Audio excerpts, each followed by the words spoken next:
В равното поле около Самоков бликат минералните извори на Белчин и привличат от хилядолетия хора отблизо и далеч със своите лековити води. Една легенда разказва как дъщерята на римски император Гала Плацидия, която тръгнала от Константинопол за Равена с мисия да освободи своя малък син от плен, се отбила тук с войската си, за да отмори и да се подготвя за предстоящата битка, преди да поеме на дълъг път. И сигурно би останала легенда, ако археолозите не бяха открили на хълма Свети Спас в крепостта Цари Малиград монета с нейния лик.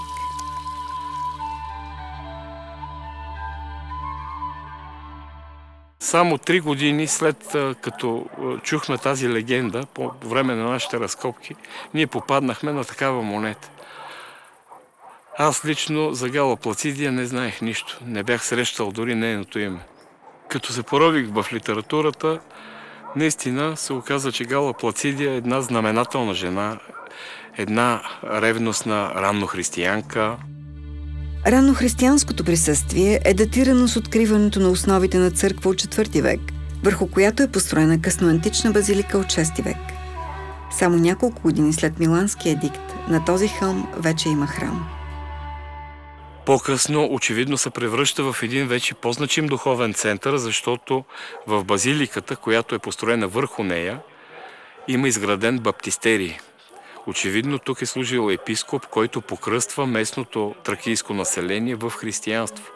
Експонирайки сега в нашето съвремие този обект, искаме да наложим една щампа, една емблема, един символ и той да бъде 1700 години християнство на това място.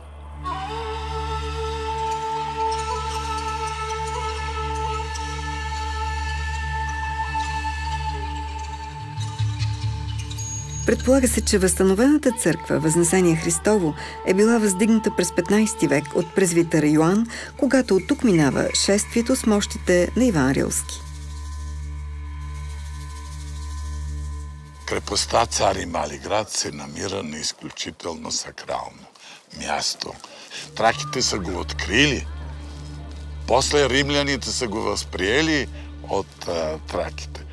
Въпросът е, защо римляните са издигнали на това място крепост? Местоположението, това стратегическо място, на което е изградена крепостта, е свързано първо с охраната на два много важни пътя. В това число най-краткият път от Константинопол през Пловдив, Самоков, Сапарева баня, Кюстендил към Рим.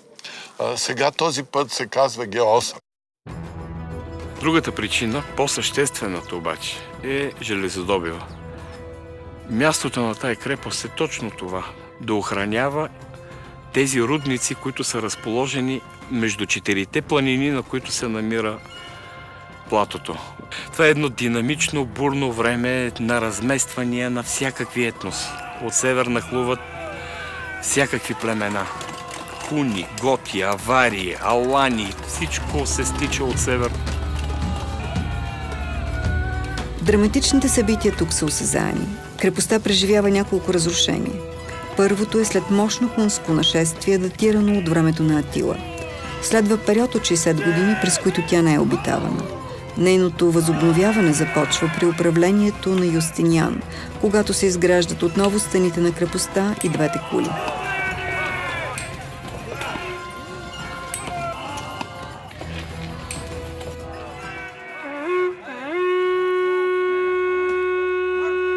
През 6 век, по време на едно земетресение, едната кула пада. Тя ни даде възможност, когато почнахме проекта да го правим 2008 година, да докажем пред Института за култура как точно са изглеждали кулите, защото едно към едно стените са запазени. Просто извадихме един късмет. Стойността на целия проект е в размер на 5 милиона 580 хиляди лева. Искрено се надявам, че с този проект, заедно с дестинациите, които до сега общината имала, именно Боровец, Маловица, а сега вече и Белчин с Цали Мали град, ще задържиме все повече туристите на територията на нашата община, като съфинансирането на община Самоков, което е малко над 5%, е в размер на 288 хиляди лева. Крепостта отново се издига такава, каквато е била преди да бъде разрушена и опожарена от аварите, а последния ден оживя и стана първи от новото и летоброене, защото легендата възкръснат и миналото и настоящето си подадоха ръка.